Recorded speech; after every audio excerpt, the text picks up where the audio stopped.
Ya. Oke teman-teman, saya tidak berpanjang lebar lagi, kita akan segera sambut narasumber kita untuk menceritakan apa yang telah terjadi di dalam kehidupannya. Oke, kita sambut Ibu Johra. Selamat malam Ibu. Selamat malam Pak Yusuf. Shalom Oh, haleluya. para Apa kabar pemirsa Ibu? channel Yusuf Madubulu. Puji Tuhan baik Pak. Haleluya. Ya. Kalau saya boleh informasikan sedikit, Ibu ini adalah muslimah dari yang berasal dari Padang, cuma kelahiran Makassar ya, kalau nggak salah Ibu ya. Bugis Pak. Jadi Oh, bapak Bugis. saya itu berdarah Padang. Jadi mereka menyebutnya orang Melayu. Oh gitu. Ya, Ya, ya. Baik Ibu. Terima kasih sudah hadir, Bu. Luar biasa sama-sama ya. Pak. Ya. Puji Tuhan. Teman-teman sudah menunggu kita untuk mendengarkan bagaimana kuasa Roh Kudus yang turun di dalam kehidupan Ibu. Ibu bisa ceritakan kepada kita semua supaya kita semua diberkati pada malam hari ini. Haleluya. Dan yang mungkin yang ada di persimpangan, yang sedang bingung, yang sedang mencari kebenaran, atau yang sedang toleh kanan, toleh kiri, yang mana sih Tuhan yang benar, ya. Nanti lewat kesaksian Ibu, itu pasti saya yakin akan menguatkan, ya, Amin. supaya kita benar-benar menemukan Tuhan yang menciptakan hidup kita, ya, bukan Tuhan yang hanya ditulis di dalam buku, tetapi Tuhan yang dialami, itulah Tuhan yang benar.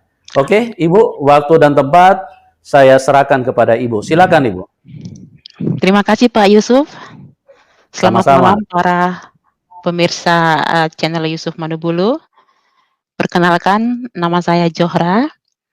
Bapak saya seperti sudah disebutkan tadi, bapak saya berasal dari Padang, berdarah Padang dan juga Selayar. Mereka menyebutnya orang orang Melayu. Bapak saya beragama Islam. Kalau ibu saya 100% Toraja. Ibu saya beragama Kristen.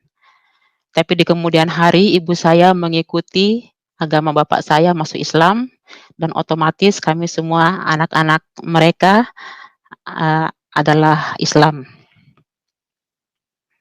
Saya lahir tahun 1965 di Kabupaten Pinrang, daerah Bugis sana, di Sulawesi Selatan. Waktu saya kecil, di rumah saya itu penuh dengan keluarga dari mama yang dari Toraja. Keluarga mama dari Toraja itu semuanya Kristen. Nah, mereka sering menyanyikan lagu rohani. Nah, waktu saya umur 5 tahun, saya tuh senang sekali dengar lagu rohani, apalagi ada satu lagu yang sampai sekarang saya ndak bisa lupa. Lagunya seperti ini. Iring di Kau saja Tuhan, ada damai sepenuh, tiada jalan lain selamat, cuma oleh darah-Mu. Ya itu lagu itu saya ingat waktu itu, satu kali tante saya mau pergi gereja. Jadi, adik mama saya. Terus saya bilang, "Tante saya mau ikut." "Oh boleh kamu ikut tante, habis itu kau pulang ya." Karena, gerejanya itu ada, eee, s 3 rumah jaraknya dari kami. Nah tahun 70, 71 itu aman jalanan, tidak, kurang kurang kendaraan. Jadi, saya antar tante ke sana. Setelah tante masuk gereja, saya ndak pulang. Saya berdiri di depan gereja dan saya lihat anak-anak sekolah minggu. Saya senang melihat mereka rapi-rapi, rambut dikepang, pakai sepatu. Nah, sejak saat itu setiap hari Minggu, kalau sore-sore kan biasa juga ada kebaktian sore, saya sering ke gereja situ. Saya suka dengar orang menyanyi. Karena memang saya ndak tahu kenapa saya tuh suka sekali menyanyi. Nah, pada suatu hari tanpa sengaja saya itu nyanyi lagu Iring di Kau Saja Tuhan, keras-keras lagi. Bapak saya yang saya panggil Makne, beliau bilang seperti ini, kamu Islam, itu lagunya orang Kristen, kamu tidak boleh nyanyikan itu." Oke, sejak saat itu saya sadar bahwa, bapak saya ndak senang kalau saya nyanyi lagu itu. Saya pikir itu cuma lagu biasa kayak lagu anak-anak, ternyata itu, lagu rohani dan buat kami yang Islam, kami tidak boleh menyanyikannya. Nah, bapak saya waktu umur 6 sekitar 6 hampir 7 tahun, dia suruh saya pergi mengaji. Saya pergi mengajilah waktu itu, bersama dengan satu orang saudara saya, kakak saya yang perempuan bernama Kak Bulan. Kami pergi mengaji, tapi tidak lama karena tahun 73 bapak saya itu, waktu saya umur 8 tahun, bapak saya dipindah tugaskan ke Toraja. Jadi saya belum tamat mengaji, bapak sudah dipindahkan ke Toraja. Nah, di Toraja itu rumah jabatan bapak berada di sekitar kolam. Di sekitar kolam Makale, kalau ada yang pernah ke Toraja tahu ya apa yang saya maksud. Kolam Makale itu terkenal banget. Nah, di atas kolam itu ada gereja Sion. Gereja Sion itu indah sekali. Kalau kita naik ke atas memang kita capek karena tinggi banget, karena di atas bukit. Tapi ketika kita sampai di atas kita puas karena kita boleh melihat kota Makale seluruhnya. Nah, saya itu dulu sering minta izin naik ke atas. Alasannya saya mau main, selalu dikasih izin, padahal saya mau pergi dengar orang menyanyi. Tapi orang tua bapak saya, mama saya ndak tahu. Apalagi di dekat gereja itu ada keluarga mama saya yang tinggal. Jadi mereka biarkan saja saya naik ke atas. Saya naik ke atas bersama teman-teman. Nah, kami di Toraja tidak lama, cuma 1 tahun lebih, habis itu bapak dipindahkan lagi ke Selayar. Saya tidak tahu kenapa bapak saya dipindahkan terus, kami pindah-pindah terus. Nah, di Selayar itu waktu saya tiba di Selayar, saya di kelas 4 SD waktu saya tiba Selayar. Teman pertama saya yang saya kenal adalah namanya Yofi, dia orang Flores. Ayahnya bernama Dominikus Nong kalau saya nggak salah. Nah, ini keluarga Katolik. Keluarga Katolik. Saya senang ke rumahnya mereka karena di rumah itu kakaknya Yofi, kakaknya temanku ini suka main gitar, suka nyanyi, ya lagu-lagu pop dan juga lagu-lagu gereja. Saya tidak tahu kenapa. Saya kalau dengar orang menyanyi lagu-lagu gereja, hati saya tenang. Setelah saya menerima Yesus, saya tahu bahwa Tuhan sudah memilih saya sejak dari rahim ibu saya.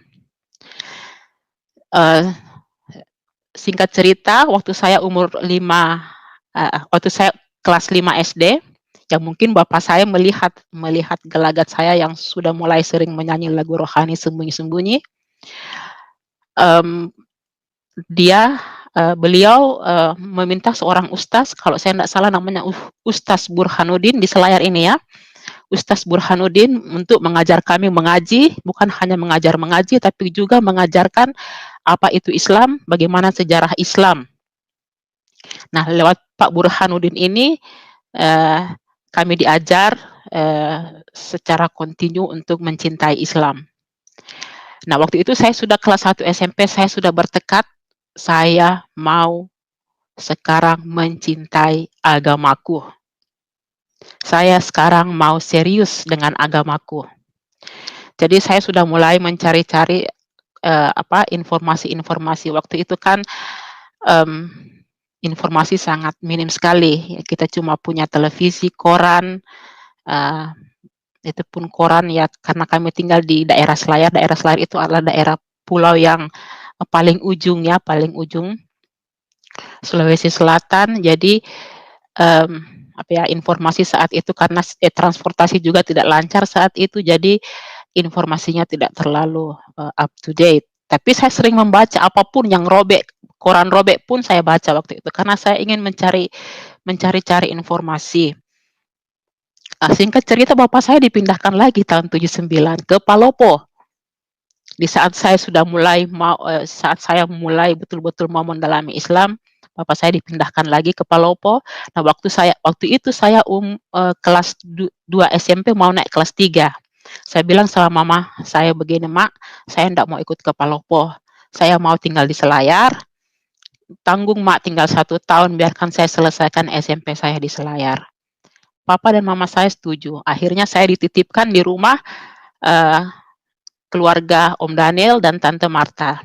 Nah, Om Daniel dan Tante Marta ini juga Kristen. Kemana-mana saya pergi ketemu sama orang Kristen. Jadi orang Kristen, tapi, waktu saya tinggal di sana, saya diberikan satu kamar dan, eee, kalau saya sholat, mereka itu still, apa tuh, diam diam diam, tidak menimbulkan suara, mereka sangat menghargai saya, dan saya juga sering dengan Tante Marta nyanyi lagu-lagu, kadang saya ikut nyanyi, cuma saya tepis. Ya, astagfirullah, saya nggak mau lagi nyanyi lagu itu. Karena waktu itu saya sudah mulai beranjak remaja dan saya sudah mau mencari jati diri saya. Nah, waktu, selesai SMP, tadinya saya mau rencana ke Palopo mengikut papa dengan mama, tapi akhirnya saya merubah rencana saya. Saya bilang sama papa, "Mama, saya tidak mau ke Palopo." Tapi saya tidak kasih tahu alasan saya. Sebenarnya alasan saya waktu itu, saya tidak mau ke Palopo, karena di Palopo itu banyak orang Kristen, keluarga mama saya, dan saya sudah putuskan saya tidak akan, apa, bertemu lagi dengan orang Kristen karena saya tahu, saya nanti bisa terpengaruh. Akhirnya, mama tanya, "Kau mau ke mana?" Nah, kebetulan saat itu adik papa saya yang saya panggil Bonda, tinggal di Pinrang dan suami beliau itu, adalah kepala sekolah SMA negeri. Jadi saya bilang sama orang tua saya mau ke Bonda, karena saya juga tahu Bondaku itu, kuat Islamnya. Jadi maksud saya ketika saya ke sana, saya bisa belajar Islam lebih mendalam lagi. Nah, setibanya di Pinrang, ya betul tante saya itu, Bonda saya itu, apa, tegas dalam mengajar kami tentang Islam. 3 tahun saya di Pinrang, teman-teman saya semuanya Islam, cuman satu teman saya Kristen namanya Maria, teman SMA, 2, 1 Berta. Kalau nggak salah 2, Maria sama Berta. Itu teman SMA, selebihnya teman-teman saya itu semuanya Islam. Jadi, apa itu, saya sering mendengar cerita tentang Islam dari mereka. Waktu tamat SMA, saya itu harus melanjutkan kuliah di Ujung Pandang, yang sekarang Makassar ya. Karena waktu itu di daerah tidak ada universitas. Kalau mau kuliah harus ke, ibu kota provinsi di Ujung Pandang. Nah, saya ke Ujung Pandang, tapi kami tidak punya rumah di sana, papa tidak punya rumah. Papa itu saudaraku, makneku, bapakku yang saya cintai yang sekarang sudah almarhum, beliau itu pejabat, tapi bertanggung jawab sama tugasnya dan tidak mau menyalahgunakan tugasnya untuk memperkaya dirinya sendiri. Itu yang saya sangat bangga sama almarhum makne saya. Maaf.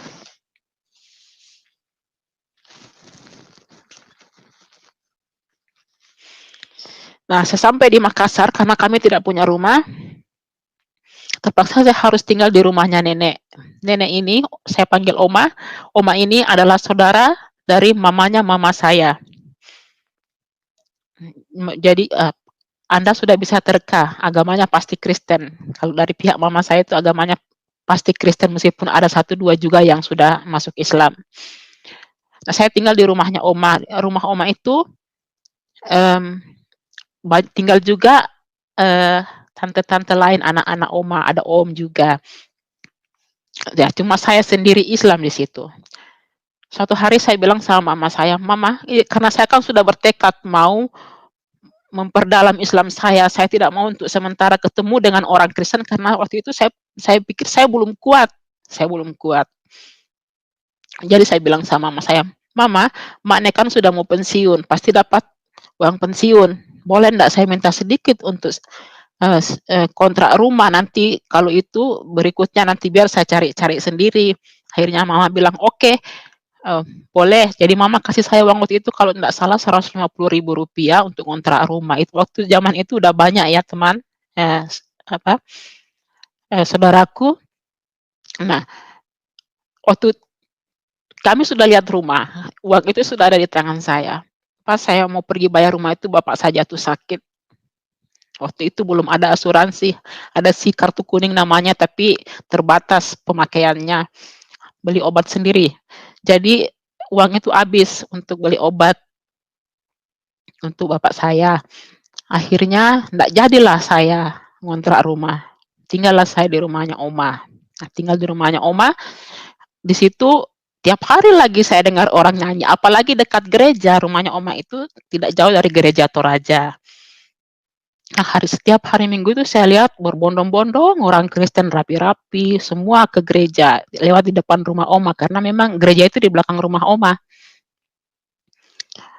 Eh, Mereka sering nyanyi, saya dengar lagi puji-pujian itu. Saya tidak tahu, tetap tenang hati saya ketika mendengar orang Kristen menyanyi, cuman saya mau berusaha menolaknya. Saya berusaha tidak, saya tidak boleh hanyut dengan lagu-lagu ini. Nah, singkat cerita, suatu ketika anak dari seorang putri dari oma saya itu melahirkan, dan tante ini minta tolong sama saya untuk menjaga bayi karena tante kerja. Saya pun menjaga bayi itu. Dalam hati saya pikir, saya akan mengislamkan bayi ini. Saya akan mengislamkan keluarga ini. Saya harus kuat. Jadi waktu itu, bagaimana cara saya itu, saya ingat bapak saya itu waktu adik saya lahir, beliau itu memperdengarkan azan di telinga adik saya. Jadi ini adik sepupu saya yang masih baby, saya gendong setiap azan maghrib, saya gendong ke depan televisi, saya perdengarkan azan. Setiap maghrib. Sampai anak itu mungkin umur 1 tahun lebih, ketika harus pindah ke Bone mengikut bapaknya, karena om saya, suami tante saya ini waktu itu kerja di Bone, mereka harus pindah ke Bone. Ya, itulah cara saya, bagaimana saya mau berusaha mengislamkan keluarga oma saya. Karena saya tidak bisa bicara karena waktu itu saya yang paling muda kayaknya, di rumah itu ada juga sepupu lain sih. Saya tidak berani bicara, karena waktu itu saya juga belum punya pengetahuan Islam yang banyak. Saya tidak berani bicara, dalam hati saya, biarlah adik saya ini yang bungsu yang nanti akan menjadi Islam, sepupu saya ini yang akan menjadi Islam. Saya persiapkan dia untuk menjadi Islam di kemudian hari. Dan saya juga berharap saat itu, mudah-mudahan saya bisa bersama anak ini sampai dia umur 5 tahun, supaya saya bisa suntik dia dengan iman keislaman. Tapi belum umur 5 tahun, tante sudah harus pindah ikut suami ke Bone. Nah, singkat cerita waktu itu, suatu hari bulan puasa itu, saya kan sendiri Islam di sana.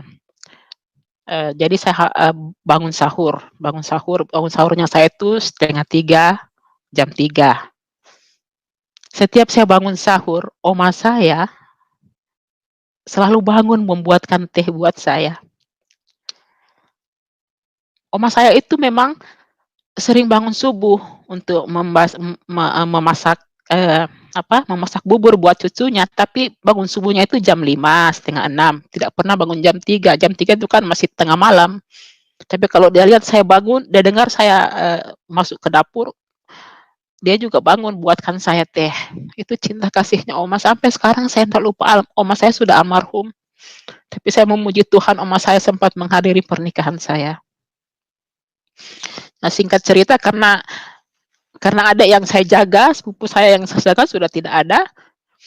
Jadi saya kalau waktu lowong, saya jalan-jalan ke rumah tante saya. Tante saya, anaknya oma ini, yang menikah dengan seorang dokter dan tinggal di rumah lain. Saya senang ke sana karena anak tante saya ini punya tiga anak tante saya. Mereka suka menyewa video. Ya waktu itu kan video itu masih barang yang wah, tidak semua orang punya. Nah, anak tante saya ini suka menyewa video film silat. Kalau saya tidak salah judulnya Raja Wali Sakti, itu tegang banget filmnya. Suka putar, jadi dia berseri. Jadi kita harus, kalau tidak nonton serinya, kehilangan cerita kita. Jadi saya suka masuk di situ. Nonton. Akhirnya karena suatu malam, kemalaman saya, akhirnya saya tinggal di situ. Akhirnya lama-lama saya tinggallah di rumah tante. Otomatis saya tinggallah di rumah tante situ. Nah, di rumah tante itu, pagi, siang, malam, kapan saja berdoa terus orang. Jadi pagi mereka sebelum mau berangkat, mereka memang itu punya ruangan khusus di dekat ruang makan, ruang untuk berdoa. Pagi sebelum berangkat kerja, berangkat sekolah, semuanya berdoa. Habis itu malam setelah pulang, berdoa lagi sebelum tidur, mengucap syukur dan berdoa sebelum tidur. Terus mereka berdoa itu kan kencang-kencang nyanyi, yang karismatik gitu kan nyanyi, terus berdoanya juga kencang-kencang. Jadi saya sering dengar. Nah terus apa kalau hari Sabtu setiap Sabtu mereka mengadakan persekutuan doa. Nah, kalau persekutuan doa itu mereka mengundang pendeta biasanya, pendeta yang membawakan firman Tuhan. Dan saya juga sering dengar karena kalau orang persekutuan doa, meskipun tante punya asisten rumah tangga, tapi kalau persekutuan doa itu saya yang biasanya bertugas membuat teh dan memberikan teh kepada tamu. Jadi saya siang malam dengar firman Tuhan, dengar orang menyanyi ya, lagu-lagu Kristen saat itu banyak yang saya hafal. Padahal saya masih Islam ya. Nah, singkat cerita suatu hari ada seorang mahasiswa dari Institut Injil Indonesia yang praktek di sana, namanya Pak John kalau enggak salah. Dia orang Toraja, beliau orang Toraja. Saya tuh suka lihat orang Toraja, apalagi kalau orang Torajanya pakai bahasa Toraja. Dia pakai bahasa Toraja, dia bahasa Toraja. Jadi kalau orang berbahasa Toraja itu saya merasa dia keluarga saya meskipun dia bukan tidak ada hubungan darah ketika dia berbahasa Toraja, saya merasa ini keluarga saya langsung dekat. Nah, saya dekat dengan Pak John karena saya rasa ini omku ini, karena ya waktu itu umur beliau sudah agak itu ya dia sederajat dengan om saya. Akhirnya suatu saat Pak John tanya saya, kamu sudah pernah dengar tentang Yesus? Saya bilang, "Iya dong, kan mamaku Toraja." Mamaku Toraja, Pak. Terus di sini kan siang malam orang manggil Yesus, Yesus, Yesus. Tidak ada lain namanya Yesus. Mungkin 1000 kali disebut di rumah ini setiap hari. Terus dia bilang, "Oke, kamu tahu Tritunggal?" "Oh, itu saya tahu." Terus dia bilang, pasti kau itu ya, enggak setuju?" "Iya dong, enggak setuju. Kami di Islam itu Tuhan cuma satu, bukan 3." Terus Pak John jawab, "Ya kami juga cuma punya satu, itu kamu salah pengertian aja tentang Tritunggal." Jadi dia jelasin, tapi saya enggak mau dengar. Artinya karena saya hormati dia, beliau, saya duduk aja di situ, tapi masuk kanan keluar kiri, sambil saya berkata dalam hati, "Subhanallah, astagfirullah, Allahu Akbar," gitu. Setelah itu, singkat cerita Pak John pergi, saya pikir udah bebaslah saya dari penginjilan. Datang lagi anak mahasiswa lain. Anak mahasiswa lain itu begitu continue lagi bertanya sama saya. Jadi mereka itu ya memang mereka yang terdapat dalam Matius 28 yang memberitakan Injil, dan itu tidak bisa, saya enggak boleh marah. Karena saya juga kok Islam, saya juga memberitakan Islam, buktinya adik saya yang masih bayi, sepupu saya doakan supaya dia masih Islam, saya mau supaya orang semuanya masih Islam. Jadi kalau ada Kristen yang pergi mengabarkan Injil, ya kita juga harus mengerti. Saya juga harus mengerti waktu itu ya. Tapi lama-kelamaan saya juga merasa bosan dan merasa nek gitu. Artinya saya bilang, roh penolakan di dalam diri saya itu memberontak, roh penolakan. Sudah enough, sudah cukup. Saya enggak mau lagi dengar tentang Kristen. Nah, saya pergilah ke rumah kakakku. Kakakku waktu itu tinggal di Jalan Singa. Kakakku itu, ya kami bersaudara tinggal pisah-pisah karena kami enggak punya rumah. Jadi kakak saya itu tinggal di rumah om dari keluarga bapak. Saya bilang sama kakak saya sudah enggak tahan di dalam, saya mau pindah. Terus kakak saya bilang, "Oh ya kebetulan Dato pindah ke Selayar, mungkin kau bisa tinggal di rumahnya." Ya Dato saya itu tinggal di Bajigau, Haji Bau, lupa saya. Dia bilang mau pindah ke Selayar, rumahnya kosong, kau bisa tinggal di sana. Terus saya ke sana, ya puji Tuhan waktu itu saya bilang alhamdulillah saya diterima tinggal di sana. Jadi di rumah situ karena, datuk saya ini adalah paman dari bapak saya, tapi mereka seumuran. Jadi saya tinggal di situ, jadi anak-anak datuk saya itu juga seumur-umuran dengan kami anak-anaknya bapak. Nah, waktu datuk pergi ke Selayar, saya di situ bersama bersama tante-tante muda saya dan om-om muda saya di situ. Suatu hari tante muda saya ini bilang, saya panggil Bonda kan, dia bilang, "Jora, itu yang di sebelah kiri ini tetangga orang Toraja juga." Saya bilang, "Oh iya Bonda, iya." Nah, terus satu kali, sore-sore itu saya berdiri di depannya. Kita dulu kan anak-anak muda kalau sore-sore suka nongkrong di depan rumah gitu, menunggu sampai maghrib, nongkrong. Kalau orang dulu istilahnya anak-anak lorong, nongkrong di depan rumah. Nah, waktu saya di depan rumah itu, lewat ini si orang Toraja ini, anak muda. Dia bilang, "Eh, orang baru?" Saya bilang, "Iya, orang baru." "Kamu orang Toraja kan?" Terus dia bilang, "Loh kok tahu?" Saya bilang, "Iya dong, saya tahu." Akhirnya kami ngomong dalam berbahasa Toraja, akhirnya kami akrab.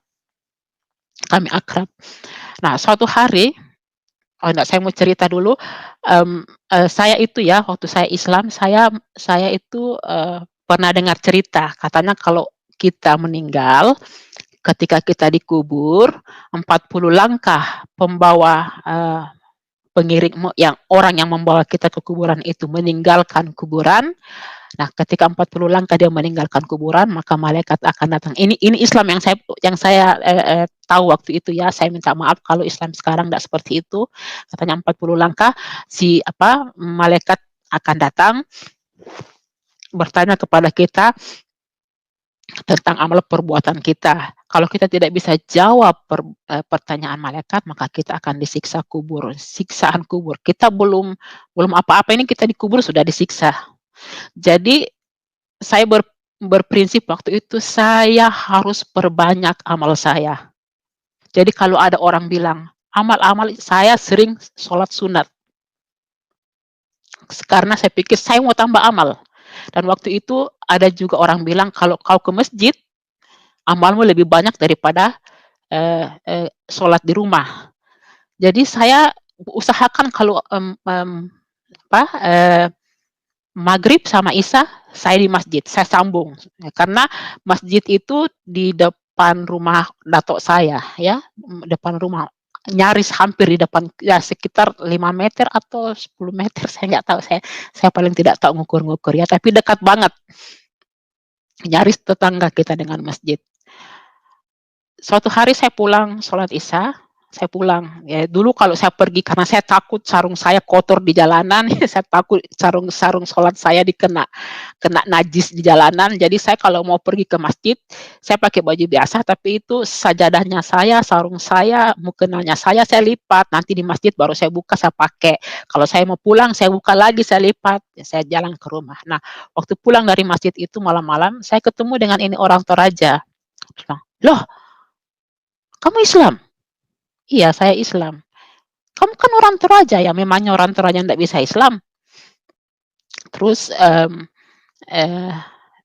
malam itu kita ndak banyak bicara, kita pulang karena sudah jam 7 malam lewat, sudah gelap lah, karena habis sholat isya.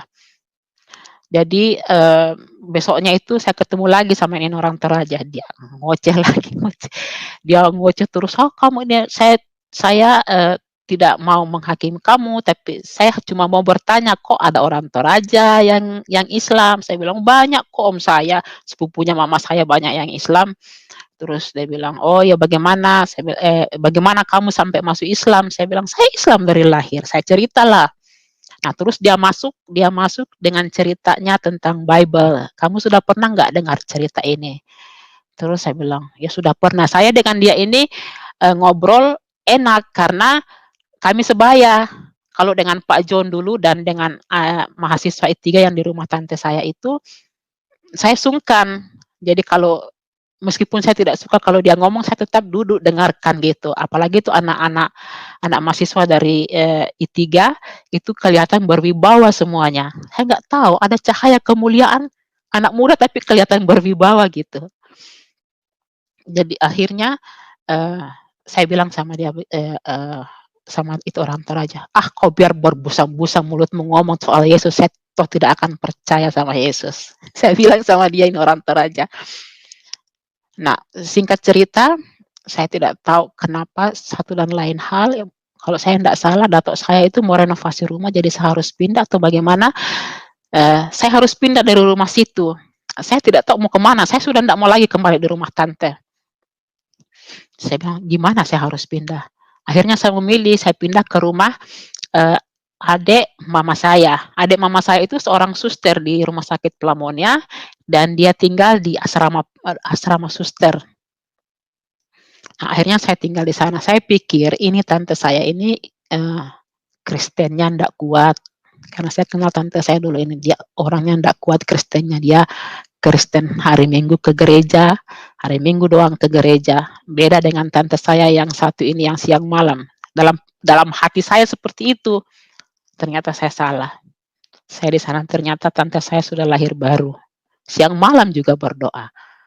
Dengar lagi saya lagu puji-pujian, lagu gereja siang malam, tapi saya tidak punya pilihan lain, saya harus tinggal di situ. Nah, suatu hari waktu saya tinggal di situ, ada seorang adik datang membawa satu buku, satu buku. Saya tanya, "Buku apa itu?" Ini bulan puasa ya, bulan puasa, saya tinggal di rumah saat itu. "Buku apa itu?" Dia bilang, "Ini buku buku, eee, apa, percakapan antara Yusuf Roni dengan seorang kiai dari Kalimantan." Saya lupa namanya siapa. Yang saya tahunya itu Yusuf Roni, karena waktu itu Yusuf Roni saya ingat sekali, karena waktu itu dia beken sekali sebagai orang murtad ya. Akhirnya saya bilang sama adik saya itu, "Jangan baca itu buku, karena itu buku yang, pasti, berat ke Kristen. Pasti kalau kita baca, nanti kita masuk Kristen." Karena waktu itu, kami itu dilarang baca Alkitab, dilarang semua yang berbau-bau Kristen, dilarang dibaca. Saya tidak tahu siapa yang larang saya, bapak saya atau Ustaz Burhanuddin atau apa, tapi ada orang pernah yang larang saya untuk membaca Alkitab dan semua buku yang berbau Kristen. Nah, ini kan bukunya Yusuf Roni, ya jelas banget berbau Kristen. Saya bilang begitu, "Jangan baca itu." Jadi tidak dibaca, ditaruh aja di buku situ. Katanya, adik saya itu dapat dari seorang sepupu saya, ponakan mama saya, yang memberikan buku itu ke adik saya untuk dibaca. Tapi adik saya tidak membaca, dia taruh aja di meja gitu. Nah, waktu saya sholat asar, ini bulan puasa ya, bulan Ramadan, sholat asar itu, saya tuh terngiang-ngiang, ini Yusuf Roni apa sih yang membuat dia masuk Kristen?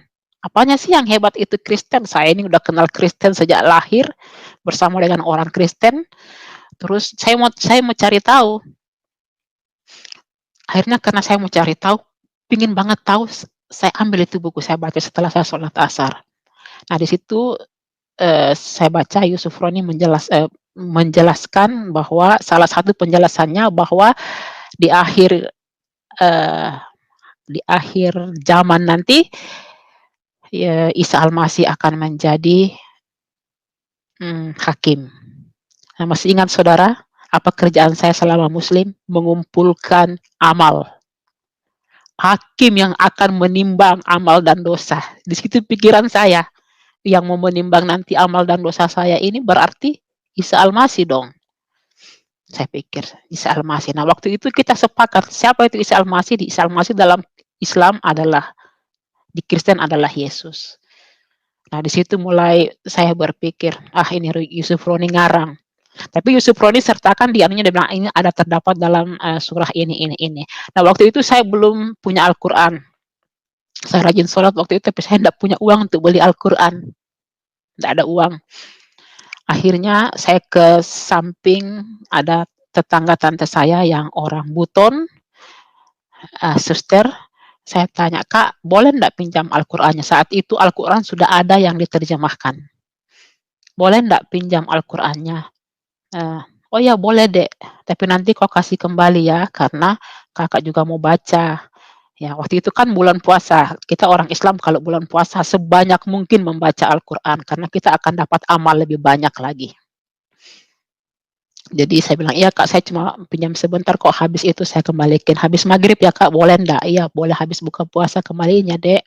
Iya, udah saya buka dan ternyata yang dibilang Yusuf Roni itu benar benar, ada tertulis. Saya sudah lupa ayatnya di mana, ini sudah 30 ini kisah ini 34 tahun yang lalu ya. Jadi akhirnya saya kembalikan lagi, setelah itu saya bilang waktu saya kembalikan Al-Quran itu, saya bilang sama kakak ini, "Kak, nanti masih boleh enggak saya pinjam? Kalau kakak sudah baca, saya mau baca lagi." Karena saya mau tahu itu kan bukunya Yusuf ini banyak penjelasan. Nah, saya waktu itu cuma pinjam 1 jam ya bagaimana, karena saya harus buka puasa juga, saya harus sholat maghrib juga. Jadi saya bilang, "Kak, boleh saya pinjam lagi nanti?" "Ya boleh Dek, boleh." Akhirnya begitu saya pinjam terus mungkin 3 hari itu bolak-balik itu, ini. Nah, di situ setelah saya baca semuanya itu buku, mulailah timbul keraguan saya, tapi setiap timbul keraguan itu saya tepis, saya tidak mau jadi orang kafir, ini setan, ini iblis. Kalau begitu ya, astagfirullahaladzim, subhanallah, Allahu akbar, gitu, itu terus saya bilang, kalau saya sudah mulai pikiran saya ke Kristen, mulai lagi saya sebut itu. Akhirnya, suatu ketika tante saya yang pernah saya tinggal di rumahnya ini, panggil saya katanya, "Datang sini bantu-bantu tante, ada mau perpisahan pendeta." Ya, "Oke tante, saya ke sana." Nah, saya ke sana, gitu seperti biasa tugas saya adalah bikin kopi dan atur-atur kue kecil, cemilan. Bikin teh, bukan kopi, teh. Nah, saya mau jelaskan posisi rumah tante saya yang yang istri dokter ini ya, rumah dokter. Itu rumahnya besar, ruang tamunya besar. Jadi kalau kebaktian mereka semuanya di ruang tamu, tapi di ruang tamu kalau mereka kebaktian, saya itu yang atur-atur kue di ruang makan. Nah, antara ruang tamu dan ruang makan ada satu dinding yang memisahkan. Nah, kalau apapun yang terjadi di ruang tamu, kedengaran di ruang makan, apapun yang terjadi di ruang makan, kedengaran di ruang tamu. Karena dihubungi oleh pintu, tapi pintunya di samping. Nah, saat itu mereka mengangkat pujian, "Kemurahan-Mu lebih dari hidup, kemurahan-Mu lebih dari hidup. Dengan lidahku, ku puji Engkau, kemurahan-Mu lebih dari hidup." Sorry, suara saya memang fals, tapi saya senang nyanyi. Nah, lagu itu dinyanyikan dengan 3 suara, suara 1, suara 2, suara 3 dengan gentingan gitar yang luar biasa. Saya memang senang dengar gitar. Akhirnya kan lama-lama kemudian saya juga belajar main gitar. Jadi waktu saya dengar lagu itu saya nangis. Tapi waktu saya nangis saya sadar, enggak, ini setan ini lagi. Saya tidak mau hanyut dalam lagu-lagu rohani. Saya tidak mau jadi kafir. Akhirnya saya ke belakang, ada kamar di belakang saya, ke belakang saya begitu lagi, astagfirullah, jadi saya kalau berdoa itu begini, kalau menolak setan dulu ya, gini, yang setan menurut saya, kalau sudah mengganggu gitu. Akhirnya setelah kejadian itu saya kembali lagi setelah acara perpisahan itu saya kembali lagi ke tante saya yang di asrama suster. Tapi waktu itu saya sholat, itu sudah lebaran ya, sudah lebaran. Jadi kalau saya sholat saya tidak khusyuk lagi. Terngiang-ngiang terus itu kalimatnya Yusuf Roni yang saya baca. Terngiang-ngiang terus juga itu ya lagu-lagu rohani. Akhirnya suatu malam saya kan pengetahuan Islam saya sangat minim. Saya sendiri yang berusaha mencari, karena saya itu pindah dari satu keluarga ke keluarga lain, keluarga Kristen satu ke keluarga Kristen lain. Jadi untuk keislaman saya sendiri yang mencari. Akhirnya saya memutuskan saat itu untuk berdoa tengah malam, yang diistilahkan orang doa tahajud, sholat tahajud. Saya tidak tahu caranya sholat tahajud seperti apa, karena yang saya lakukan cuma sholat 5 waktu ya, subuh 2 rakaat, Lohor 4, Asar 4, Maghrib 3, Isya 4, itu aja yang saya tahu. Tapi yang sholat-sholat yang lainnya itu saya nggak tahu ya, sunnah 2 rakaat. Jadi malam itu saya pikir, "Ah, pasti nih tahajud sama yang sunnah ya 2 rakaat aja." Saya langsung pergi ambil, air wudhu, terus saya berdoa biasa, sembahyang biasa. Nah, saya mau ceritakan juga ini, situasi di kamar tante saya yang di asrama ini. Jadi asrama ini dulunya adalah kamar pasien VIP, tapi setelah itu dirubah menjadi kamar asrama.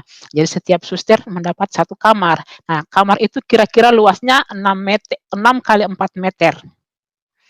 Dan di dalam kamar itu ada tempat tidur tante yang besar, ada bukan cuma tante sih, saya juga tidur di situ, bisa 4 orang di atas area tempat tidur itu. Terus ada juga tempat tidur kecil untuk sepupu saya, yang juga tinggal di tante yang masih SMP, seorang, lelaki. Nah, di depan tempat tidur sepupu saya itu ada televisi, itu berfungsi sebagai ruang ruang berdoa, ruang, belajar, ruang segala-galanya. Nah, karena kalau saya sholat, saya harus lepaskan sajadah yang ya agak panjang kan itu sajadah. Saya tidak punya tempat lain kecuali di tempat berdoa itu. Di tempatnya mereka berdoa, di situ juga saya harus, sholat. Tahu ndak saudara-saudara, di dinding tante itu ada foto Tuhan Yesus berdoa di Taman Getsemani. Dan persis dipajang lagi di arah kiblat. Jadi kalau saya sholat, saya menghadap Yesus. Sering kalau saya sholat, saya tidak khusyuk lagi karena dulunya saya tetap masih khusyuk, tapi begitu saya sudah baca, bukunya Yusuf Roni itu, di situ saya benci itu foto, saya benci. Karena saya itu roh penolakan makin menjadi-jadi aja, saya benci, saya bilang, "Maunya saya kasih turun ini foto." Jadi ceritanya waktu malam itu saya sholat tahajud, ketika saya selesai sholat, saya, berdoa minta petunjuk Tuhan, saya angkat tangan saya seperti ini. Waktu saya angkat tangan saya seperti ini, saya lihat foto Yesus. Nah, saudara-saudara, dalam kamar itu gelap, gelap di kamar itu, tapi ada sedikit cahaya dari, pantulan cahaya, lampu jalanan yang tembus ke hordeng, cuman itu. Tapi cahaya itu kalau masuk tidak tembus ke sini karena itu fotonya Yesus di sini, tapi malam itu kok saya bisa lihat jelas fotonya Yesus. Waktu saat itu saya bilang, "Aduh iblis ini saya, tundukkan lagi kepala, tidak Tuhan, tidak tidak Tuhan, saya tidak mau jadi orang kafir, tidak Tuhan, tidak tidak, ya Allah tolong saya, ya Allah tolong saya." Waktu itu saya tidak bilang Allah, saya cuma bilang Allah, "Ya Allah tolong saya, ya Allah tolong saya." Saya sampai bilang gitu. Terus karena saya pernah baca sesuatu, saya lupa apakah di buku Yusuf Roni itu sendiri atau di buku yang lain, ada pernah saya, baca seorang yang Mmm, mulai bimbang mau memilih antara Islam dengan Kristen, dia berdoa, dia bilang sama Tuhan, "Tuhan, saya letakkan 2 kitab ini, ketika saya bangun, kitab yang pertama saya pegang, itulah yang Kau pilihkan buat saya." Saya nggak tahu di mana saya baca buku itu, cerita tentang itu. Jadi saya lakukan pun hal yang sama. Waktu itu saya pinjam lagi Quran dari kakak yang sebelah ini kan. Jadi saya letakkan Alkitabnya tante saya dengan Al-Qur'annya ini kakak suster yang satu. Terus saya bilang, "Tuhan, tolonglah saya sudah tidak sanggup melawan gejolak di hati ini. Saya sudah tidak tahu yang mana saya mau harus pilih." Jadi saya bilang lagi, "Besok pagi, ya Allah, kalau saya bangun tunjukkan aku jalan yang terbaik. Ini atau ini yang saya harus pilih." Pagi-pagi itu saya pilih Alkitab. Tangan saya langsung meraba Alkitab. 3 hari loh begitu berturut-turut. Tapi saya masih menolak. Saya bilang, "Ini bisikan setan." Ada sesuatu di kepala saya mengatakan, "Kamu pilih Alkitab karena kau ingat terus, ceritanya Yusuf Roni." Oh iya benar, benar. Saya pilih Alkitab karena dengar ceritanya Yusuf Roni. Nah, singkat cerita, saya enggak jadi masuk itu, dan itu bukunya Yusuf Roni, saya enggak tahu, adik saya enggak bawa pulang waktu itu. Itu bukunya Yusuf Roni, saya enggak tahu saya apain gitu, saya enggak tahu saya apain. Kayaknya kalau enggak salah itu saya kasih masuk di tong sampah atau bagaimana saya lupa. Akhirnya, suatu ketika tante saya, panggil lagi saya ke sana, ada lagi acara kebaktian yang besar-besaran di rumah tante. Tante itu suka kalau kita ngumpul-ngumpul di rumahnya, suka kalau teriak-teriak, apalagi saya yang suara saya besar kan, ya ya artinya, feestelijk kalau orang sini bilang, meriah. Saya ke rumah tante lagi. Nah, singkat cerita saya tinggal karena saya waktu itu juga tegang-tegangnya film seri, Raja Wali Sakti, kalau nggak salah Raja Wali Sakti, akhirnya sepupu saya itu kadang putar malam-malam, jadi saya pikir saya mau tinggal deh di sini. Akhirnya saya tinggal betul di situ, supaya saya bisa lihat itu film, tapi saya tinggal betul. Nah, waktu saya tinggal di situ suatu hari, tante dengan om ini ibadah pagi. Mereka ibadah pagi lagi, semuanya. Tiba-tiba saya dengar bel, ya karena cuma saya yang tidak berikut ibadah, jadi saya dong yang harus buka pintu. Saya baru buka pintu, di depan pintu ada, seorang bapak setengah baya membawa koper dan satu orang anak yang kira-kira umur 4 tahun, 4, 5 tahun. Saya buka pintu, "Selamat pagi non," kata si bapak.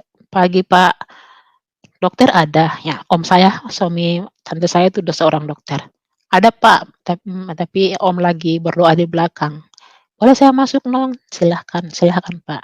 Nah waktu itu karena om belum benar-benar berdoa, baru siap-siap setel-setel gitar gitu, saya bilang, "Om, ada orang yang cari Om." Terus dia bilang, "Siapa?" "Nggak tahu, kayaknya pendeta Om, bawa koper." Terus Om berdiri aja, berdiri itu terus dia keluar ke sana, eee, apa ya, iya ya, iya dia keluar terus dia teriak begini, "Lah, Pak Yunus, kok tumben?" Saya dengar gitu, om saya teriak, "Pak Yunus, kok tumben?" Biasanya, Pak Yunus, kasih kabar dulu ke kita sebelum, Pak Yunus datang. Karena memang rumah om dan tante saya ini tempat penginapan hamba-hamba Tuhan. Hamba-hamba Tuhan, kadang kalau ke ujung pandang nginap di rumah om dengan tante. Terus Pak Yunus bilang, "Iya, maafkan dokter, sebenarnya saya harus eee, ke Ambon." Ya, waktu itu menurut Pak Yunus, istrinya ada di Ambon bersama anaknya yang bungsu, masih baby, masih kecil. Katanya dia harus menjemput istrinya pulang ke Batu karena mereka tinggal di Batu, Malang. Jadi waktu, waktu Pak Yunus beli tiket, katanya Tuhan menyuruh Pak Yunus untuk, singgah di ujung pandang. Jadi makanya itu Pak Yunus datang tanpa pemberitahuan sebelumnya. Pak Yunus masuklah, Pak Yunus ikut berdoa, tinggallah di situ. Malamnya itu ada Yona sakit, ada Yona, eee, muntah dan juga membuang air besar nonstop. Diare lah ceritanya ya, diare 1 hari, 2 hari, 3 hari, tidak ada perubahan, Yona makin melemah. Terus saya nggak tahu percakapan apa Om dengan, eee, dengan Pak Yunus, kalau saya nggak salah Om bilang ini kayaknya nggak ada apa-apa saya temukan di tubuh Yona ini. Terus mau diinfus, mau dikasih apa, mau dibawa ke rumah sakit, terus Pak Yunus bilang gini, "Nggak usah dokter, saya tahu ini pekerjaan setan. Ada pekerjaan Tuhan yang luar biasa yang akan digagalkan oleh setan. Setan akan menggagalkan rencana Tuhan."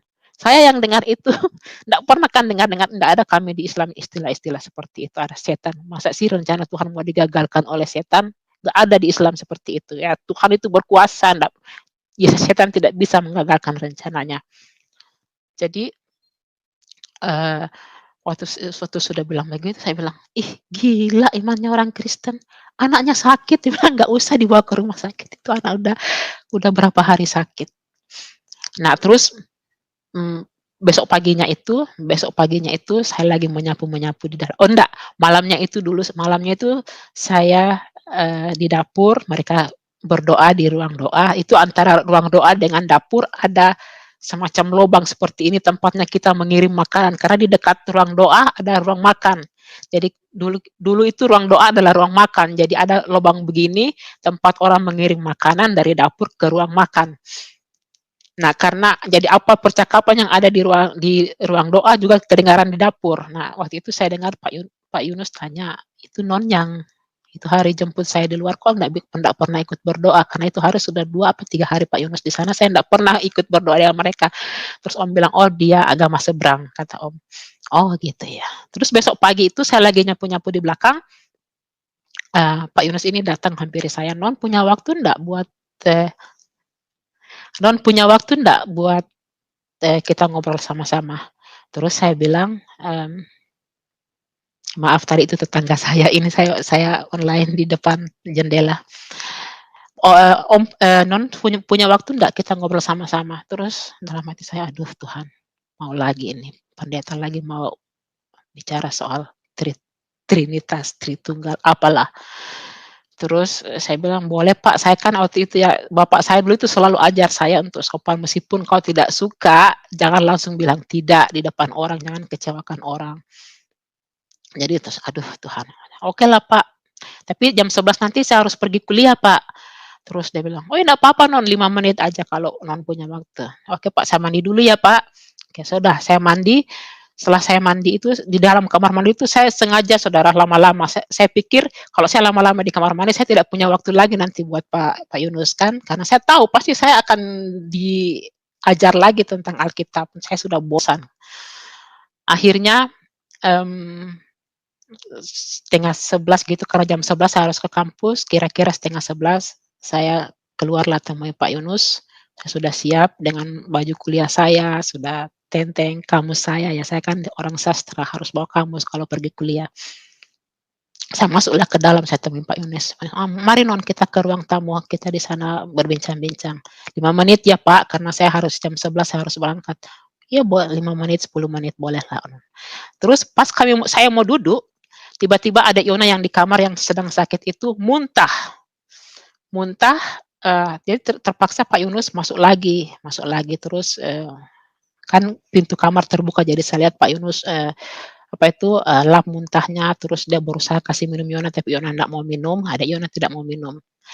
Terus saya bilang, "Ini kesempatan saya ini lari," itu alasan. Saya bilang, eee, "Pak, eee, lain kali aja deh kita ngobrol Pak, biarlah Bapak, rawat adek Yona saja." "Non, Tuhan Yesus ada bersama adek Yona. Jangan khawatir, Tuhan Yesus." Saya bilang, "Gila ini orang Kristen, anaknya udah muntah-muntah, udah berapa hari sakit, loyo banget." Orang kalau muntah air bagaimana Saudara? Kan itu loyo banget gitu. Tapi Pak Yunus bilang, "Tuhan Yesus ada bersama adek Yona, sekarang waktunya saya untuk melayani Non, kita berbincang-bincang." Udahlah, singkat cerita kita ngobrol lah, apalagi yang lain kalau bukan Tritunggal, karena Pak Yunus pasti tahu bahwa yang satu-satunya yang menghalangi Islam untuk menolak itu waktu itu ya Tritunggal, itu berat banget kami, karena kami itu, apalagi saya itu setiap sholat saya pasti baca surat Al-Ikhlas, "Qul huwallahu ahad, Allahus samad, lam yalid walam yulad, lam yakul lahu kufuwan ahad." Itu setiap sholat saya baca. Kenapa saya baca, ayat itu setiap saya sholat? Karena saya mau yakinkan saya tidak mau masuk Kristen. Saya tidak mau masuk Kristen. Jadi akhirnya, Pak Yunus itu, kami cerita, saya begitu lagi waktu saya sikap saya ketika menghadapi Pak John, masuk kanan, keluar kiri, masuk kanan, keluar kiri. Tapi satu ketika Pak Yunus bilang gini, "Non, saya mau baca ayat Alkitab." Dia bacalah di Yohanes 1. "Pada mulanya adalah firman, firman itu bersama dengan Allah, firman itu menjadi, turun ke dunia, turun kepada milik kepunyaannya sendiri dan milik kepunyaannya tidak mengenalnya." Something like that. Oh, saya enggak terlalu hafal hafal benar, tapi ya seperti itu ya. Terus, waktu Pak Yunus baca itu, sedikit ada begini di hati saya, "Ah, masa?" Nah, tiba-tiba di depan kami itu, saya nggak tahu dari mana, semut. Misalnya semut berjejer di samping itu, tapi ini tiba-tiba lewat aja itu semut di depan kami. Saya Pak Yunus di sini, saya di sini, terus semut di depan kami itu lewat, ada beriringan beriringan semut, ada banyak gitu. Terus Pak Yunus bilang gini, "Non, lihat lihat ini semut." "Iya lihat Pak." bayangin Non, semut ini adalah binatang kesayangan Non yang Non sangat sayangi. Tapi ada satu oknum yang tidak suka dengan semut-semut Non. Nah, oknum ini mencampur gula sama racun, lalu dia taburi di antara semut-semut ini. Bagaimana cara Non menyelamatkan semut Non? Gak bisa lah Pak, serahan ikhlas, pasrah. Bisa dong Non. Gimana caranya Pak? Jadilah engkau semut. Non harus jadi semut supaya bisa berbicara dengan semut itu. Di saat saya tertegun, seperti saya sudah tahu kemana arah pembicaraan ini. Saya tertegun begitu, Pak Yunus membaca sekali lagi Injil Yohanes. Yohanes 1, pada mulanya adalah firman, dia datang kepada milik kepunyaan sendiri. Inilah Yesus, beginilah cara kerja Allah menyelamatkanmu Non. Dia menjadi manusia supaya dia bisa berbicara sama Non. Dia, karena kalau dia dengan kealahannya, kita tidak bisa mendengar dia, kita tidak bisa melihat dia, kita tidak bisa meraba dia. Itu semacam sesuatu yang di luar ininya kita. Tapi kalau dia, seperti kalau Non menjadi semut, Non akan bisa berbicara dengan semut ini. Di situ saya tidak punya jawaban lagi. Asalnya Non, Tuhan mengasihi Non. Tuhan sayang sama Non. Saya tidak punya jawaban lagi. Saya sudah temukan jawabannya. Yang pasti, inilah Tritunggal itu. Saya jatuh tersungkur dari tempat dari sofa, saya tersungkur. Saya bilang, Tuhan, saya minta ampun. Saya tidak layak gitu. Terus saya nangis. Terus Pak Yunus angkat saya, Non, kenapa? Saya mau terima Yesus tapi saya tidak layak. Kenapa Non? Saya bilang, saya sering menghujat Yesus. Saya tidak mengeluarkan kata-kata di mulut saya karena Bapak saya itu larang saya kalau mengeluarkan sesuatu yang jahat di mulut untuk menyinggung perasaan orang. Tapi saya simpan di hati saya dan saya hujat Yesus. Saya selalu hujat Yesus, Pak. Saya kata-katain Yesus. Karena perkataan yang tidak senonoh saya kasih keluar untuk Yesus, tapi tidak di mulut saya, di hati saya. Terus Pak Yunus bilang, Non, justru Yesus datang untuk orang-orang seperti Non, untuk orang-orang berdosa. Kalau dunia ini orang yang baik, Tuhan tidak mungkin tidak datang. Tapi justru karena dunia ini penuh dengan dosa, manusia penuh dengan dosa, itulah makanya Yesus datang. Terus di situ saya langsung hapus air mata saya. Saya bilang, saya layak nggak terima Tuhan Yesus, Pak? Langsung dibuka firman Tuhan. Non, saya bacakan firman Tuhannya. Ya. Sekalipun dosamu merah seperti kermisi, akan menjadi putih seperti salju. Non, akan menjadi putih seperti salju. Berarti Non diampuni. Terus saya bilangnya, Yesus, terima saya mau mengikut Engkau. Saya nangis waktu itu. Akhirnya, pas saya nangis, pas saya teriak, Yesus, saya mau mengikut Engkau.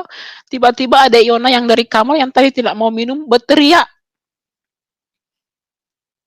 Haus. Akhirnya Pak Yunus bilang, yuk kita masuk ke adek Yona sekalian berdoa untuk adek Yona. Akhirnya kami masuk. Pak Yunus sudah tahu waktu itu Yona disembuhkan karena saya diselamatkan. Rencana Tuhan untuk saya, iblis dikalahkan. Iblis yang mengganggu Yona dikalahkan. Jadi akhirnya kami masuk di kamar. Waktu kami masuk kamar, Yona sudah duduk. Akhirnya Pak Yunus bilang, Yona, kita mengucap syukur Yona sudah sembuh. Dan ini kakak sudah menerima Tuhan Yesus. Kita berdoa ya. Berdoa. Waktu Pak Yunus berdoa, saya merasa seperti ada air yang segar menyiram saya. Dan dulu beban saya, kan dulu saya suka mencari-cari amal, kan akhirnya saya pikul lah itu amalku berapa, rasanya berat banget itu, berat banget beban hidupku, karena saya tidak tahu kalau saya mati saya mau kemana, amalku banyak nggak, dosaku dengan amalku banyak nggak. Nah, waktu itu hilang karena kan kalau kita berpikir ini terasa berat kan ini, jadi akhirnya waktu itu bleng, hilang. Saat menerima itu saya rasakan sukacita, saya rasakan, eee, beban saya itu sudah diangkat. Nah, setelah bertobat itu kebetulan waktu itu ada sepupu saya yang nama Pane di rumah, saya bilang, "Pane, tolong bisa ndak bonceng saya ke rumah omah." Terus, "Ya, Pane, ya puji Tuhan, nanti saya bonceng kamu ke sana." "Mau ke apa ke sana?" "Saya mau kasih tahu Oma kalau saya sudah Kristen, saya sudah terima Tuhan Yesus." Ya, saya diboncenglah ke sana. Baru dibuka pagar saya, "Oma, Oma, mana Oma?" "Oma," saya masuk, "Oma, Oma, Oma, saya sudah Kristen, saya sudah menerima Tuhan Yesus." Saya pikir oma saya mau senang, oma saya keluar, "Nanti bapakmu bilang apa?" Gitu. Terus saya peluk oma saya, "Oma berdoa ya, doakan saya supaya bapak saya, menerima saya," gitu. Sudah sejak dari oma itu. Nah, singkat cerita, adik saya yang laki-laki waktu itu juga sudah kuliah di ujung pandang tuh, mendengar kalau saya masuk Kristen. Dia datang, dia tanya, "Benar ndak kau sudah masuk Kristen?" "Iya, sudah benar." Nah, suatu malam dia datang dengan teman-temannya, anak mahasiswa dari Himpunan Mahasiswa Indonesia, HMI, datang ke rumah, mau bertanya kenapa saya masuk Kristen. Nah, ketika anak HMI itu datang, saya sudah bilang, "Saya ndak mau, ngobrol tentang masalah iman. Kita begini, Islam kan mengajar lakum dinukum waliyadin. Jalankanlah apa yang Anda anggap benar dan saya jalankan apa yang saya anggap benar. Karena kita tidak baku bonceng ke surga.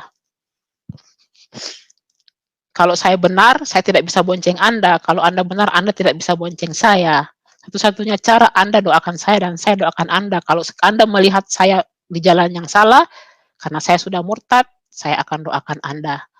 Anda, please doakan saya. Dan sebaliknya saya melihat Anda di luar jalan, saya harus doakan Anda. Kita saling berdoa saja dan kita, melihatlah, kuasa Tuhan. Tuhan pasti pilihkan kita yang terbaik.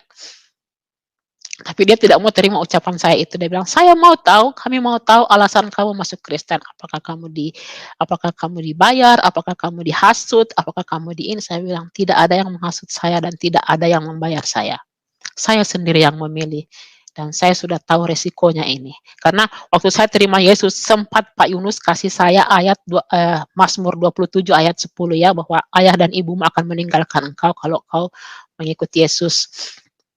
Jadi saya bilang, "Saya sudah terima segala konsekuensinya. Anda pikir saya masuk Kristen karena saya bahagia?" Bukan bukan maksud begitu. "Anda pikir saya masuk Kristen karena saya, mau aman?" Enggak, saya masuk Kristen karena saya mau selamat, bukan mau aman. Karena saya tahu setelah ini saya harus memikul salib dan salah satu salibnya saya akan menghadapi orang-orang yang menentang saya, termasuk orang tua saya. Ya, tapi malam itu, saya dipaksa untuk, memberikan alasan. Ya saya mau kasih alasan apa? Tidak mungkin saya mau cerita, cerita saya dengan Pak Yunus itu, karena pasti mereka ndak ngerti. Akhirnya saya carilah, saya bilanglah, saya bilang, "Saya perempuan, saya ndak suka saya dipoligami." Ya waktu itu karena saya dipaksa menjawab, "Saya tidak suka dipoligami." Dia bilang, "Itu salah penafsiran, itu poligami asal," dia bilang, "itu poligami harus harus, adil, tidak ada kalau kalau tidak bisa adil tidak dilarang juga sama Allah." Tapi saya bilang, "Adakah yang adil? Ndak ada toh." Gitu. Saya bilang, "Mungkin ada yang adil cuma satu 2 adil dalam apa? Mungkin adil dalam berbagi harta, tapi berbagi waktu, saya pikir yang paling cantik dan yang paling mudah, yang paling banyak waktu." Itu faktanya, saya bilang sama mereka waktu itu. Terus mereka marah, "Apalagi? Isra Mi'raj, tidak ada yang lihat Nabi Muhammad waktu naik." Udah waktu saya bilang Nabi Muhammad, ya udah sebenarnya saya salah sih, karena saya tahu bahwa ketika saya menyinggung itu, saya tahu saya menyinggung perasaannya. Tapi kan awalnya saya sudah wanti-wanti, saya tidak mau karena pasti kita berkelahi, lakukan saja lakum dinukum. Cuma karena saya dipaksa menjawab, "Alasanmu apa? Alasanmu apa?" Saya harus kemukakan alasan. Nah, saya kemukakan apa yang saya simpan selama ini, karena dulu memang itu pertanyaan saya simpan. Saya simpan di hati, saya tidak mau keluarkan karena saya takut saya bisa menjadi orang yang, menodai agama saya ketika menurut saya waktu itu adalah kelemahan agamaku dan saya harus terima. Akhirnya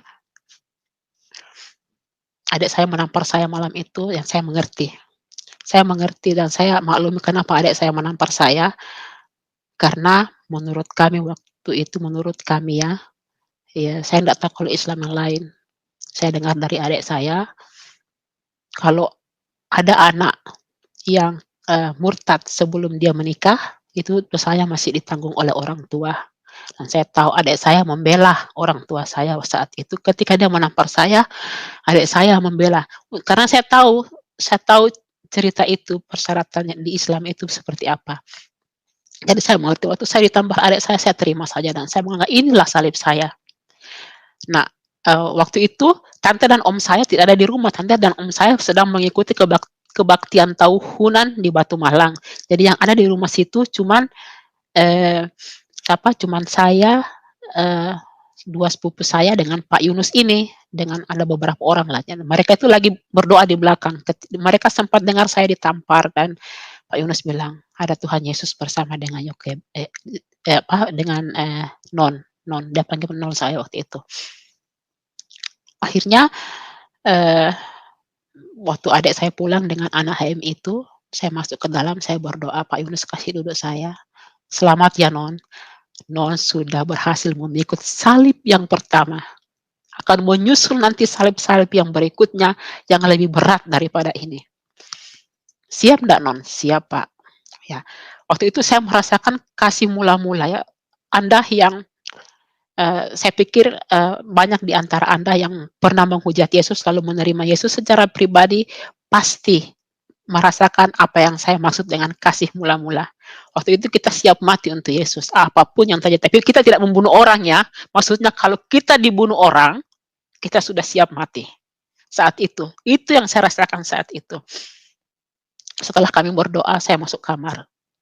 Waktu itu saya sudah bisa main gitar. Saya sudah bisa main gitar, akhirnya saya ambil gitar, saya berdoa sama Tuhan, "Tuhan terima kasih Kau sudah kuatkan saya. Terima kasih untuk tamparan adikku, karena saya tidak merasakan apa-apa, tidak terasa merah, padahal adik saya itu tinggi besar. Terima kasih Tuhan untuk salib pertama yang saya terima. Tuhan, seperti yang Pak Yunus bilang tadi, itu kan waktu itu saya masih terbata-bata berdoa, saya belum tahu berdoa kan, itu apa yang Pak Yunus bilang tadi, bahwa, akan muncul lagi salib yang mungkin lebih berat dari ini. Tuhan, saya siap, tapi saya mau Engkau kuatkan saya. Engkau sendiri yang mempersiapkan saya untuk menghadapi segala tantangan dan rintangan yang berhubungan dengan iman saya di kemudian hari. Sudah itu, saya rasakan seperti ada orang yang gini-gini di kepala saya. Ya waktu itu saya pinjam kamar sepupu saya, karena sepupu saya kan ke Batu Malang, jadi saya pinjam di kamarnya, saya tidur di kamarnya di depan. Eee, saya ambil gitar kaset karena malam, saya pikir, saya sendiri tidur di sana, jadi saya ndak mengganggu orang. Saya ambil gitar, saya ciptakanlah lagu malam itu, satu lagu saya ciptakan malam itu bernada minor. Lagu itu sampai sekarang saya masih nyanyikan seorang diri, ya nadanya sederhana banget, tapi itu suara hatiku malam itu. Lagunya seperti ini. Setiap saat aku renungkan betapa besar kasih Yesus. Dia rela menderita demi dosa-dosaku. Darah Yesus telah jadi suluh dalam hidupku yang kelam. Darah Yesus begitu kudus untuk keselamatanku. Mana mungkin ku melupakan kasih Yesus yang tulus.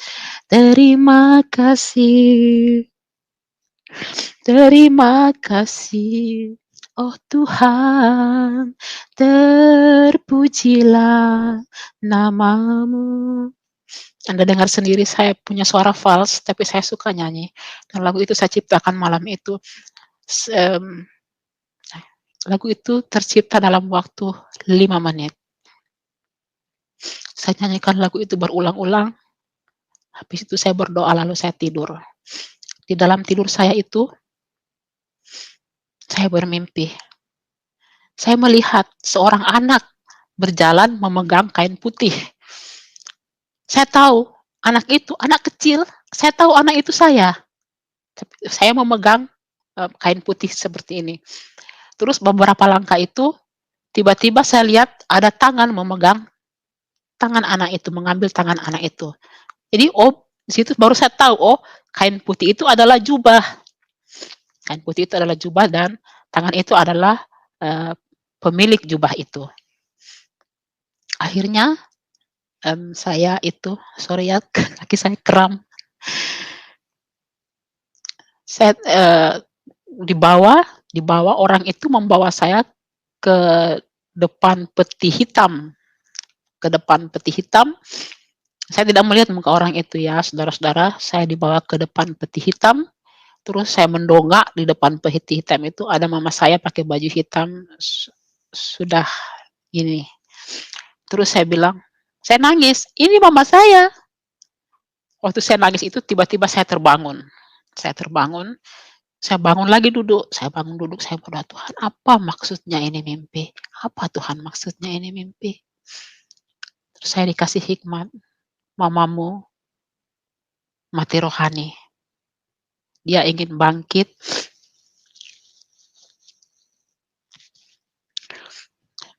dia ingin bangkit tapi tidak bisa.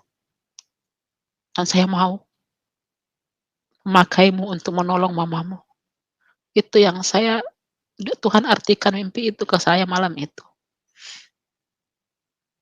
Saya sempat bilang, "Tuhan, saya tidak mampu. Saya tidak mampu hadapi keluarga saya. Saya sendiri yang harus tanggung salib ini. Jangan lagi libatkan mama saya. Saya tidak mau bekerja terlalu jauh seperti itu. Saya tidak mau kau pakai saya Tuhan. Saya menolak." Tapi suara itu dengar lagi, "Saya mau memakaimu." Akhirnya saya terima saja. Saya bilang, "Ya Tuhan, kehendak-Mu lah yang jadi."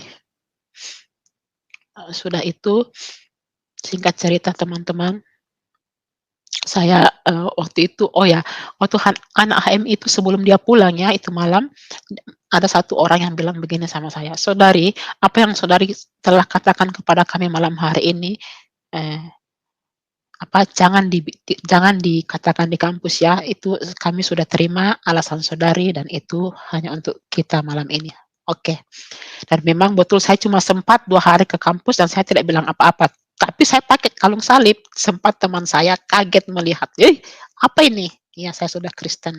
Tapi setelah itu mereka ndak tanya, "Kenapa kau jadi Kristen?" Tapi, kira-kira saya pergi kuliah itu 1 minggu, berita tentang masuknya Kristen saya sudah heboh di keluarga, bapak saya memutuskan hubungan hubungan kekeluargaan. Akhirnya saya pun tidak dikirim lagi uang kuliah, akhirnya saya, eee, putus kuliah waktu itu. Saya putus kuliah waktu itu dan saya memutuskan untuk melayani Tuhan. Waktu seiring berjalannya waktu saya mau dibaptis kan, tapi saya cari-cari gereja mana karena waktu itu ada 2 pilihan, YPPI memberikan 2 pilihan, baptis Selam atau, eee, baptis Percik. Saya minta tuntunan Tuhan. Akhirnya saya pemuridan dulu, habis itu saya memilih baptis Selam di gereja GKIN, nah, ada di jalan, eee, dekat rumah oma saya juga itu gereja. Jadi, setelah saya dibaptis, kebetulan Yayasan Pekabaran Injil Indonesia yang melayani di Ujung Pandang saat itu, ya ini luar biasa ini yayasan ini ya, waktu itu saya melihat pencurahan Roh Kudus terjadi di Ujung Pandang saat itu. Ada banyak jiwa yang diselamatkan, bukan hanya bukan hanya Islam yang masuk Kristen, tapi ada juga dari Kristen KTP, Kristen yang tanpa pertobatan juga, mengalami hidup baru, dilahirkan kembali, bertobat. Luar biasa waktu itu, benar-benar digoncangkan oleh Roh Kudus itu, kota Ujung Pandang saat itu. Jadi, nah waktu itu YPPI mau membuka satu gereja. Nah, tapi semua, simpatisan YPPI itu kan yayasan, terus ya semua simpatisan mereka sudah punya gereja masing-masing. Ya kalau punya gereja masing-masing kan tidak etis kalau mereka membuka gereja baru lagi. Nah, terus ketua YPPI kalau nggak salah Om Agus ya, Om Agus Supakua bilang, "Ya itu ponakannya Dokter Miswar kan belum punya gereja, sudah dibaptis, suruh aja dia yang menjadi pengurus utama." Jadi akhirnya, eee, saya ditanya, "Mau ndak menjadi pengurus utama gereja?" Saya ndak mau, saya belum tahu Kristen, saya belum tahu tentang Alkitab. Saya bilang, "Lah kamu kan ndak berkhotbah, kamu hanya untuk menjadi pengurus, nantilah Tuhan Yesus yang menolong kau." Eee, terus, nanti kami juga ikut membantu. Akhirnya saya terima dan, 2 juga orang anak mahasiswa lain. Waktu itu satu yang dari namanya Mas Nanang, dari asal Jawa yang kuliah di Unhas juga, tapi tidak punya gereja kan karena dia orang dari luar masuk situ. Terus, Bung Jack juga, kalau itu Bung Jack kayaknya dari timur.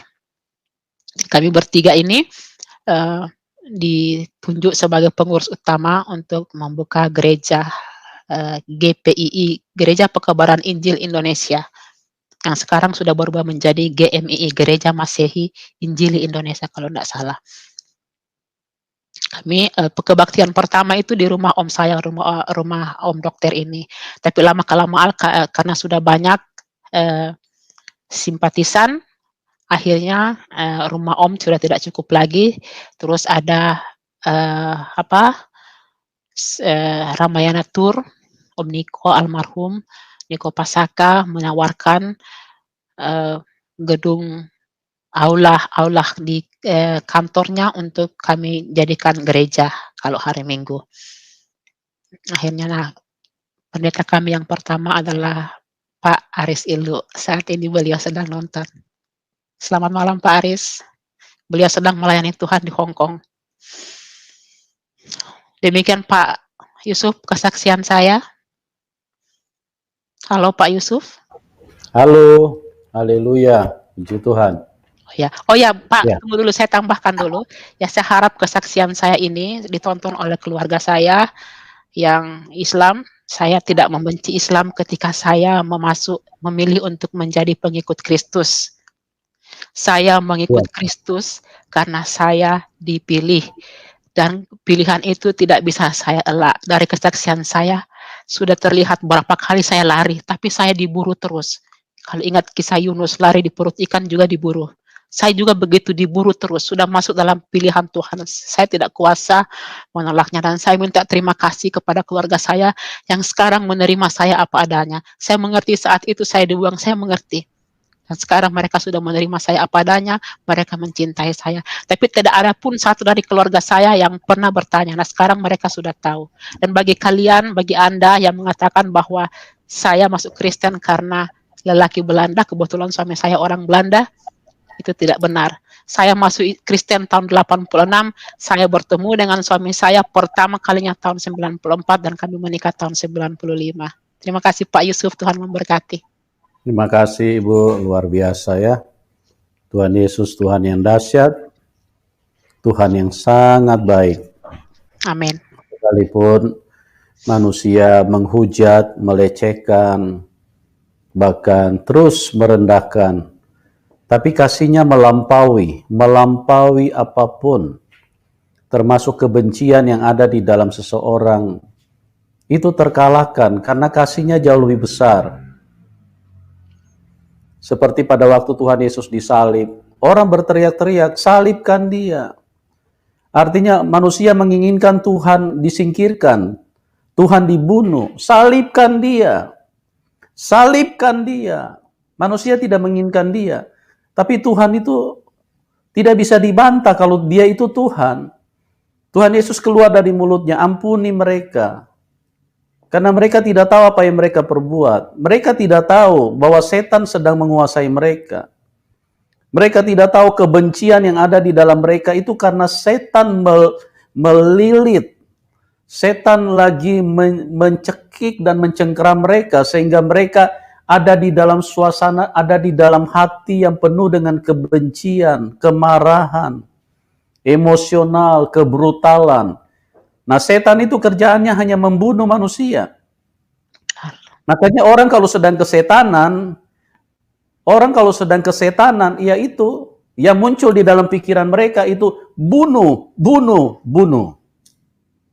Itu yang terjadi. Salibkan dia. Salibkan Tuhan. Mereka tidak menginginkan Tuhan. Itulah yang saya katakan dari awal. Bahwa dunia ini dunia yang jahat. Dunia ini dikuasai setan. Oleh sebab itu, mari teman-teman, kami sebetulnya tidak ada untungnya untuk mengajak Anda untuk percaya Tuhan Yesus. Kami hanya dengan dasar, kami mengasihi Anda siapapun. Tidak ada untungnya, tidak ada manfaatnya. Kami cuma buang-buang waktu, ya cuman buang tenaga. Belum tentu Anda bisa yakin dengan apa yang kami sampaikan.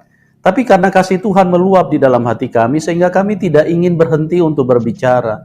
Tuhan Yesus mengasihi manusia. Tuhan Yesus mengasihi siapapun Anda. Ayolah, tidak mungkin kita bisa membantah bahwa dia itu Tuhan.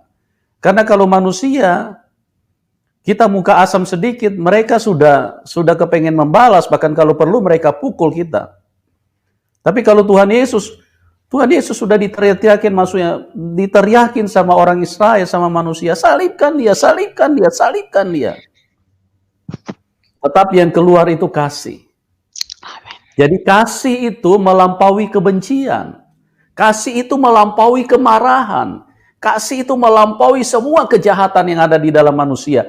Karena sehebat, sejahat apapun manusia di depan Tuhan, Tuhan akan selalu berkata, ampuni mereka. Ampuni mereka. Artinya Tuhan Yesus sangat mengasihi semua kalian yang mau membunuh aku ini. Aku mengasihi kalian semua. Aku ingin supaya kalian semua diselamatkan. Dan itulah yang terjadi di dalam kehidupan Ibu Johra. Ya, bagaimana memang secara langsung tidak seperti itu bersikap, tapi dalam hati Ibu Johra terus berusaha untuk menghina, menjatuhkan, menghujat Tuhan. Tapi Tuhan Yesus tetap, dia tidak pernah berubah. Tuhan yang 2000 tahun yang tergantung di kayu salib, yang berkata ampuni mereka, Tuhan yang sama juga yang berjumpa dengan ibu ini narasumber. Sehingga sekalipun kebencian itu, hujatan itu muncul dari dalam hatinya, tetap Tuhan berkata, aku mengasihimu nak, aku mengampunimu. Ayolah, aku ingin supaya engkau selamat. Oh, luar biasa. Kalau Anda benar-benar berjumpa dengan Tuhan, kasihnya itu begitu dahsyat. Oleh sebab itu saya katakan bahwa kita yang di dalam Tuhan Yesus bersaksi karena kami mengalami, bukan karena kami disuruh. Oke, teman-teman, kita cukupkan sampai di sini dulu karena waktu kita yang terbatas. Karena besok kita juga ada pelayanan hari Minggu. Jadi terima kasih buat kebersamaannya. Doa kami buat Anda semuanya, Tuhan Yesus sumber kebaikan, kiranya terus melimpahi dan mencerahi, dan menyatakan dan memberikan keselamatan kepada kita semua, supaya kita bisa masuk di dalam kerajaannya. Dan juga teman-teman yang belum bisa berdiskusi malam hari ini, kami arahkan untuk ke program selanjutnya. Kami mengasihi Anda semua, kami menghargai Anda semua, dan juga terima kasih buat Ibu Johra malam hari ini yang sudah berbagi dengan teman-teman yang ada dalam link ini. Tuhan Yesus sumber kehidupan yang luar biasa akan memakai Ibu, akan terus merahmati, memberikan berkat-Nya yang luar biasa buat Ibu dan keluarga, dan pelayanan-pelayanan yang Ibu kerjakan. Oke teman-teman, sekali lagi terima kasih buat semuanya. Tuhan Yesus memberkati kita semua dan salam kemenangan buat kita semua. Amin.